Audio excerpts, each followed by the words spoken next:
Right now, though, thousands of commuters were disrupted after an electrical substation fire, which brought London Underground to a standstill. So apparently high-voltage electrical cables in North London caught fire, causing a power blip, and although it lasted seconds, it caused hours of chaos. But why are these events happening?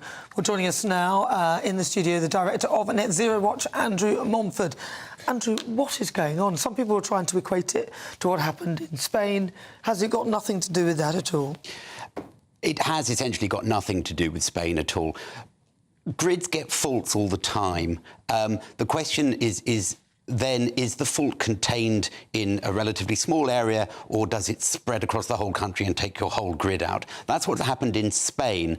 What we're seeing in the UK is that we are getting more faults, but they are still being contained in a relatively small area. So the precursor of this that I think is quite interesting is the Heathrow fire a few weeks ago, where it caused absolute chaos, but was contained within a relatively small area. This time we've had another fault in a larger area.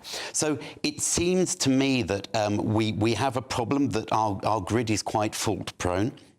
I think the reason for that is that essentially all the money that needs to be invested in grid infrastructure is going to build new infrastructure for net zero. So we're building new cables from Scotland down to England to bring in the power from the wind farms, but we're not replacing all the old infrastructure. So that could be dangerous.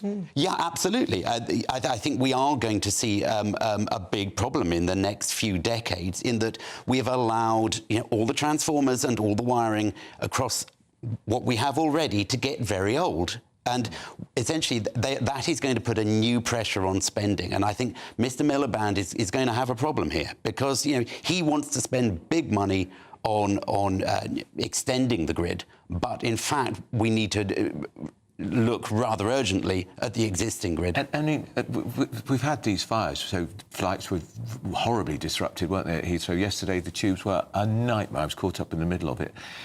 But what could happen, Andrew? We could have potentially injury. If a fire is big and out of control, we could have injuries. Yeah, absolutely. And also, when power goes out, it can be life-threatening in itself. Yeah. I mean, when in Spain, when the whole grid went out, people died because they had home medical kit, which they then couldn't supply anymore. Now, that could happen here.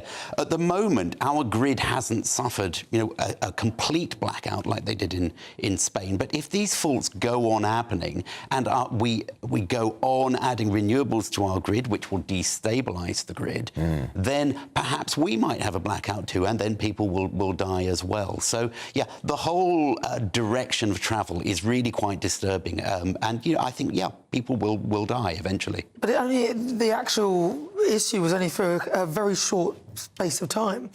So why did it cause such a major problem? So when you get a fault on the grid, the question is, how easy is it to contain it? Now, if you have a lot of renewables on the grid, then it's rather difficult to contain it. Essentially, you can lose your whole national grid in the space of a couple of seconds. Now, in the UK, we seem not to have had that problem so far. In about 2019, there was a blackout in much of the east of England when a wire was hit by lightning, and it took out a power station, and it took out a major wind farm, and we lost a lot then.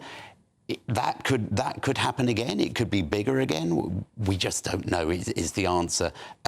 So yeah, it's a big problem. All right, Andrew Montford, thank you very much. He's the director of Net Zero Watch.